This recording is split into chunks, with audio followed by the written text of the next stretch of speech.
దిగుబడుల ఆశతో నకిలీ విత్తనాల బారిన పడవద్దు.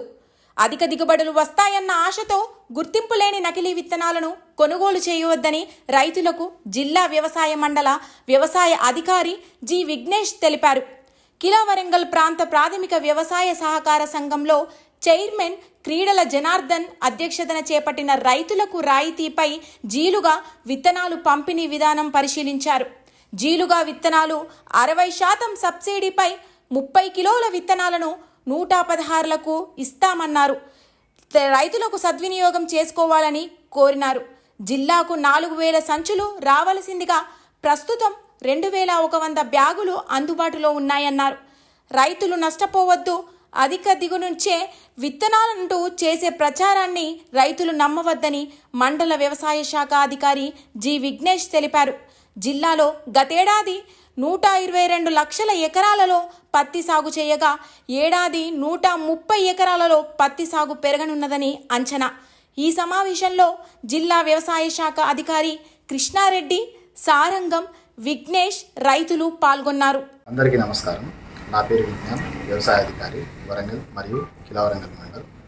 నేడు ఈ ప్రెస్ మీట్ పెట్టడానికి ముఖ్య ఉద్దేశం ఏంటంటే, మన వరంగల్ మరియు కిలావరంగల్ మండల రైతులందరికీ కూడా మన సొసైటీలో కానీ ఏఆర్ఎస్కేలలో కానీ పచ్చిరొట్ట ఎరువులైనటువంటి జీలుగ విత్తనాలు మనకు సబ్సిడీలో తెలంగాణ రాష్ట్ర ప్రభుత్వం ద్వారా అందుబాటులో ఉన్నాయని తెలియజేసుకుంటున్నాము.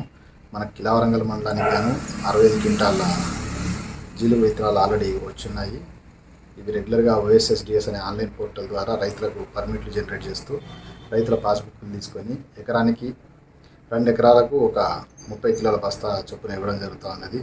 30 కిలోల బస్తా 1 కేజీ చొప్పున 90 రూపాయలు పడుతూ ఉన్నది ఫుల్ కాస్ట్. రైతుకు వచ్చేసి 60% సబ్సిడీపై అందించడం జరుగుతూ ఉన్నది. అలాగే మనకు కావాల్సినంత స్టాకు మా సొసైటీలలో అందుబాటులో ఉన్నది. వరంగల్ జిల్లా వ్యాప్తంగా కూడా ఎక్కడ కూడా రైతులు ఆందోళన చెందాల్సిన అవసరం లేదు. మరియు పత్తి ప్యాకెట్ల విషయానికి వచ్చినట్లయితే మనకు వరంగల్ మార్కెట్లో ఇవాటి వరకు కనుక చూసుకున్నట్లయితే 5 లక్షల ప్యాకెట్లు అందుబాటులో ఉన్నాయి.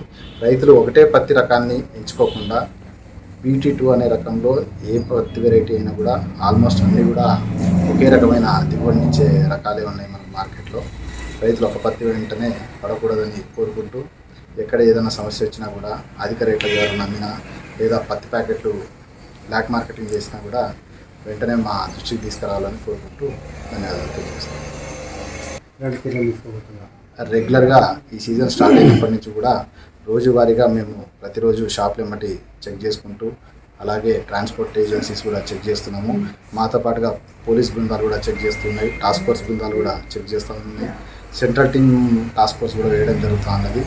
ప్రతిరోజు కూడా ఉదయం నుంచి రాత్రి వరకు స్టేషన్ రోడ్లోని 10 షాపుల ఎమ్మటే మేము ఎప్పటికప్పుడు తనిఖీ నిర్వహిస్తున్నాము. ఈ బ్లాక్ మార్కెటింగ్ కానీ అధిక రేట్లను కానీ నియంత్రిస్తూ ఉన్నాము. నకిలీ విత్తనాలలో నిన్న జరిగిన తనిఖీలలో 2 చోట్ల డీలర్లు వారి ఇంటి వద్ద ఈ స్టాక్స్ పెట్టుకోవడం జరిగింది. అటువంటి స్టాక్స్ను నిన్న మేము దగ్గర 3 లక్షల వర్త్ పత్తి ప్యాకెట్లను పట్టుకోవడం జరిగింది. అలాగే 58 లీటర్ల గ్లైఫోసేట్ కూడా పట్టుకోవడం జరిగింది. వారి మీద రీత్యా 420 కేసెస్ కూడా వేయడం జరిగింది.